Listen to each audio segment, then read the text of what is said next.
ವಿದ್ಯಾರ್ಥಿಗಳೇ, April SSLC 2016 ಈ ಪ್ರಶ್ನೆ ಪತ್ರಿಕೆಯ ಉತ್ತರ ಭಾಗದ ವಿಡಿಯೋ ಸರಣಿಯನ್ನು ಈ ಮೂಲಕ ನಾನು ಆರಂಭಿಸ್ತಾ ಇದ್ದೇನೆ. ಈ ವಿಡಿಯೋ ಭಾಗ 1ರಲ್ಲಿ ಬಹುಪ ಆಯ್ಕೆಯ ಪ್ರಶ್ನೆಗಳ ಬಗ್ಗೆ, ಮಲ್ಟಿಪಲ್ ಚಾಯ್ಸ್ ಪ್ರಶ್ನೆಗಳ ಬಗ್ಗೆ ಚರ್ಚಿಸೋಣ. ಪ್ರಶ್ನೆ ಸಂಖ್ಯೆ 1, ಬಹು ಆಯ್ಕೆಯಲ್ಲಿ 2 ಮತ್ತು 8 ನಡುವಿನ ಸಮಾಂತರ ಮಾಧ್ಯ. ಸಮಾಂತರ ಮಾಧ್ಯ ಕಂಡುಹಿಡಿಯುವ ಸೂತ್ರ A = A + B / 2. A ಅಂದರೆ ಮೊದಲ ಪದ, B ಅಂದರೆ ನಂತರದ ಪದ. A = 2 + 8, 2 + 8 / 2. A = 10 / 2. A = 5. ಆದುದರಿಂದ ನಮ್ಮ ಉತ್ತರ A 5.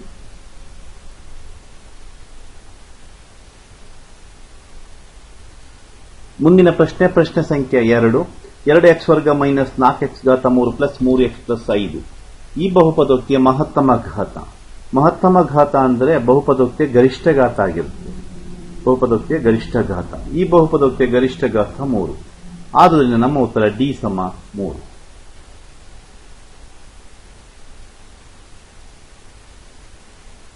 ಮುಂದಿನ ಪ್ರಶ್ನೆ ಸಂಖ್ಯೆ 3, 60 ಡಿಗ್ರಿ ಓರೆ ಇರುವ ಒಂದು ರೇಖೆಯ ಇಳಿಜಾರು. ಓರೆ 60 ಡಿಗ್ರಿ ಇದೆ. ಓರೆ 60 ಡಿಗ್ರಿ ಇದ್ರೆ ಇಳಿಜಾರು tan 60 ಡಿಗ್ರಿ ಆಗಬೇಕು. ಇಳಿಜಾರು tan 60 ಡಿಗ್ರಿ ಇದ್ರೆ ಅದು ವರ್ಗಮೂಲ 3 ಆಗಿರಬೇಕು. ಆದ್ದರಿಂದ ನಮ್ಮ ಉತ್ತರ ವರ್ಗಮೂಲ 3.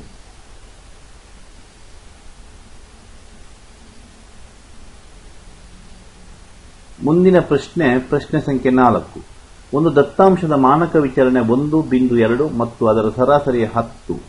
ದತ್ತಾಂಶಗಳ ಮಾರ್ಪಿನ ಗುಣಾಂಕವು ಎಷ್ಟು? ಮಾರ್ಪಿನ ಗುಣಾಂಕ ಕಂಡುಹಿಡಿಯುವ ಸೂತ್ರ σ/x⁻ × 100.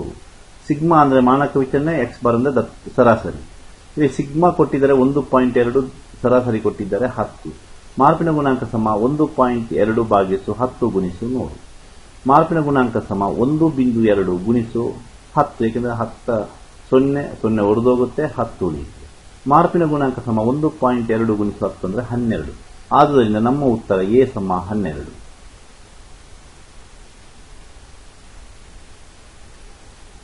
ಮುಂದಿನ ಪ್ರಶ್ನೆ ಸಂಖ್ಯೆ 5, Tn = n² + 3 ಅದರ T3 ರ ಬೆಲೆ.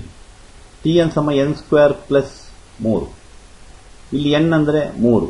T3 = 3 ರ ವರ್ಗ ಪ್ಲಸ್ 3.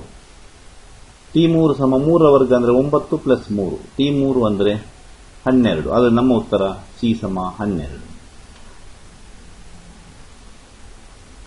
ಮುಂದಿನ ಪ್ರಶ್ನೆ ಸಂಖ್ಯೆ 6, ಒಂದು ಆಟದಲ್ಲಿ ಗೆಲ್ಲುವ ಸಂಭವನೀಯತೆಯು 0.3 ಆದರೆ ಅದೇ ಆಟದಲ್ಲಿ ಸೋಲುವ ಸಂಭವನೀಯತೆ P(a') ಅಂದರೆ ಸೋಲುವ ಸಂಭವನೀಯತೆ ಅಂತ ತೆಗೆದುಕೊಳ್ಳೋಣ. ಅಂದರೆ A ಯ ಪೂರಕ. A ಅಂದರೆ ಗೆಲ್ಲುವ ಸಂಭವನೀಯತೆ, P(a) ಅಂದರೆ P(a') = 1 - ಗೆಲ್ಲುವ ಸಂಭವನೀಯತೆ ಅಂದರೆ P(a). 1 - 0.3 ಅಂದರೆ 0.7. ಆದುದರಿಂದ ನಮ್ಮ ಉತ್ತರ C 0.7 ಅಥವಾ 0.7. ಮುಂದಿನ ಪ್ರಶ್ನೆ ಸಂಖ್ಯೆ 7, ಮೂಲ ಬಿಂದು ಮತ್ತು 4, -3 ಬಿಂದು ನಡುವಿನ ದೂರ. D = ವರ್ಗಮೂಲ x² + y². ಇದು ಮೂಲ ಬಿಂದುವಿನಿಂದ ಯಾವುದೇ ಒಂದು ಬಿಂದುವಿಗಿರುವಂತಹ ದೂರವನ್ನು ಕಂಡುಹಿಡಿಯುವ ಸೂತ್ರ.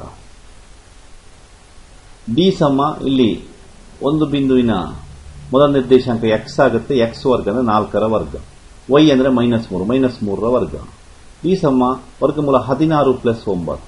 D = ವರ್ಗಮೂಲ 25. D = 5.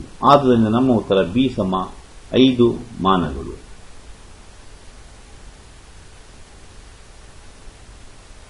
ಮುಂದಿನ ಪ್ರಶ್ನೆ ಹಾಗೂ ಈ ವಿಡಿಯೋ ಭಾಗದ ಕೊನೆಯ ಪ್ರಶ್ನೆ ಸಂಖ್ಯೆ 8, sin θ = 5/3 ಆದಾಗ cosecant θ ದ ಬೆಲೆಯು.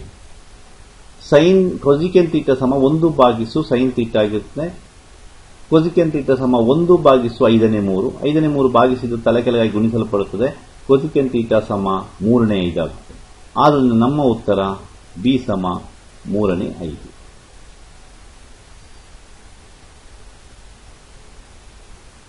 ಇಲ್ಲಿಗೆ ಈ ವಿಡಿಯೋ ಭಾಗ 1 ಮುಗಿಸೋಣ. ಧನ್ಯವಾದಗಳು.